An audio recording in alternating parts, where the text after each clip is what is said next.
That's right, here we are with the Pixel 5a in hand. Obviously, this shot that you're looking at right now of me is at home. I've already come back from this particular trip, from which you're going to be seeing a lot of photos and videos straight from this particular Google Pixel 5a.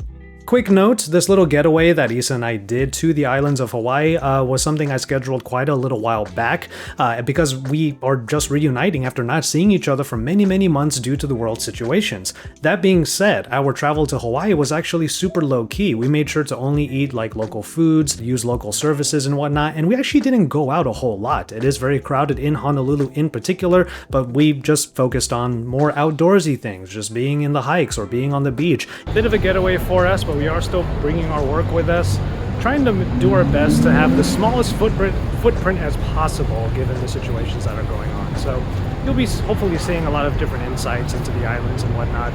But with the Pixel 5a, obviously one of the main things we'll be able to do is get some awesome photos because that's just how good the Google processing is on these cameras. The Pixel 5a is actually a device that is really familiar. If you have used the Pixel 4a 5G at all, you know exactly what to expect out of this device. You get basically the same cameras, two on the rear with that secondary camera being a wide-angle shooter, and then the front-facing camera, which of course will be great for all of those Google algorithmic processed selfies.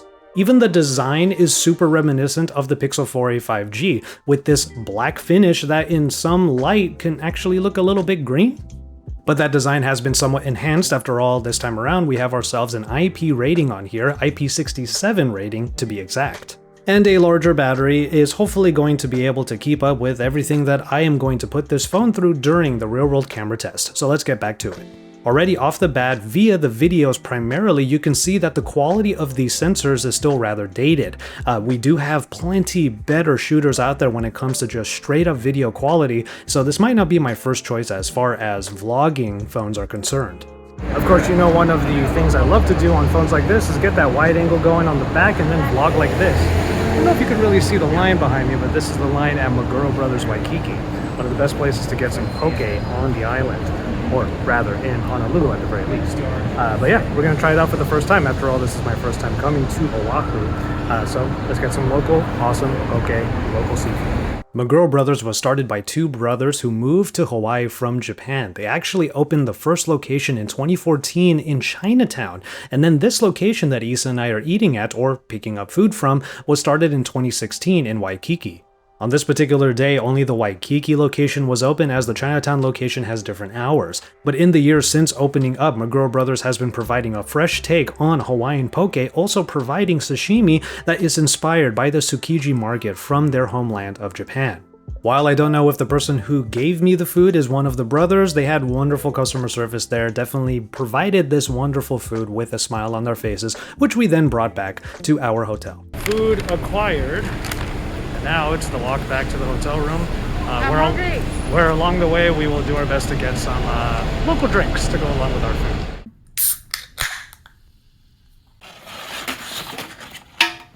Oh boy.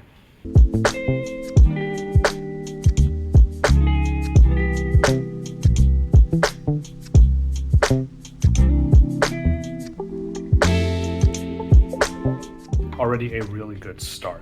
I mean, Vergara Brothers is kind of in the higher end as far as like poke is concerned. I mean, and I'm talking about getting like poke bowls at like Foodland or grocery stores or anything like that, which we're absolutely going to do, and they will be fantastic.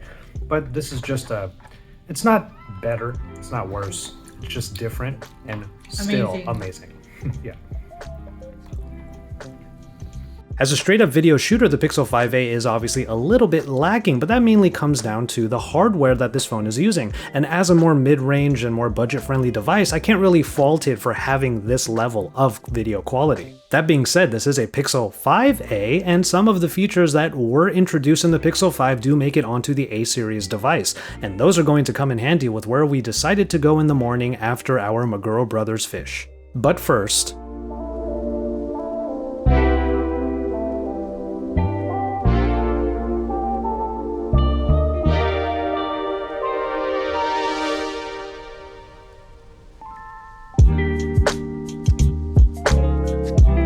as with pretty much any trip that I take, I try to enjoy some of the local drinks, and by drinks, I mean coffee or tea. Hawaii is the only state in the United States that actually grows coffee, and as such, it has homegrown, delicious brews that you can have, and I really recommend you try them all.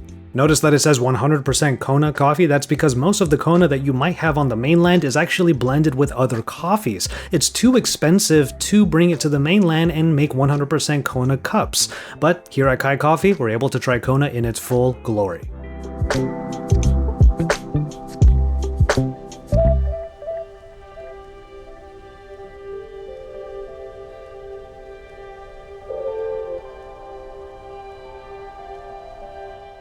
That caffeine boost is definitely something we will need for a hike over to Diamond Head. If you do any amount of research as to what you can do in Honolulu or even just in Oahu at large, Diamond Head hike is going to be near the top of that list. Before we get started with the hike, this Kona coffee, 100%, it's pretty dope. The thing is, my palate right now is not really geared towards actually tasting it. There's supposed to be like some sort of lime, berries, and some other flavor that's in here. Can't quite get it, but you know what? It's a perfect little pick-me-up, especially with this view that we have. I just can't get over it, but we have to get to this hike because we're going to see even more of this spectacular view. You can actually see Diamond Head pretty easily from most places in Honolulu or on Waikiki, and it was formed after eruptions from the Ko'olau volcano. Thankfully, the volcano has been dormant ever since forming Diamond Head.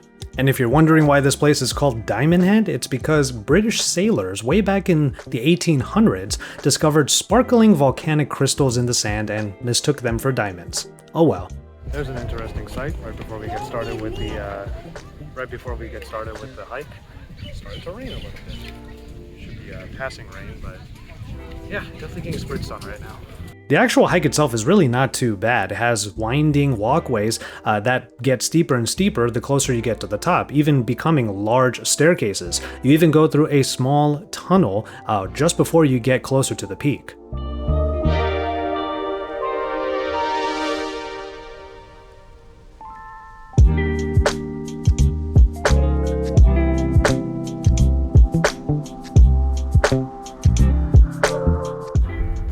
One thing you have to always give the current Pixels a lot of credit on is stabilization. We're walking up some rocky stuff right now, and we turn on the different modes of stabilization in order to get those very smooth shots.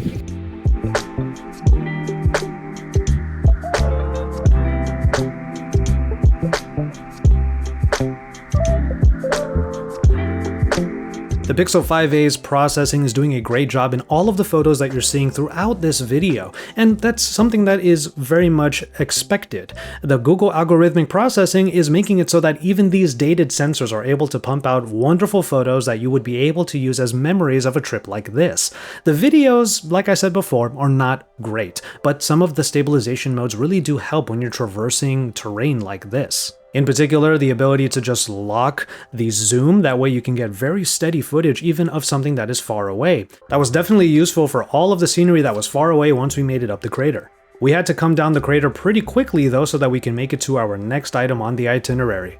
You can't enjoy Hawaii without getting out to the waters.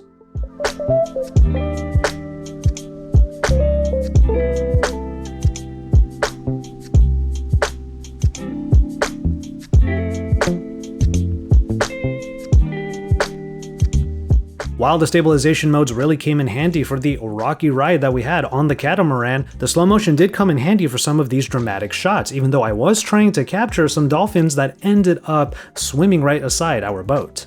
But a very eventful day eventually leads to us just relaxing back at our hotel, where we were able to bring the Pixel 5a into the pool, not into the water, but at the very least with us to get some pretty cool shots and not worry about the water actually breaking the phone if it splashed onto the device. And so there you have it, a real-world camera test, finally being able to take one of these phones, especially the new Pixel 5a, out on a trip where we can get some awesome photos and videos.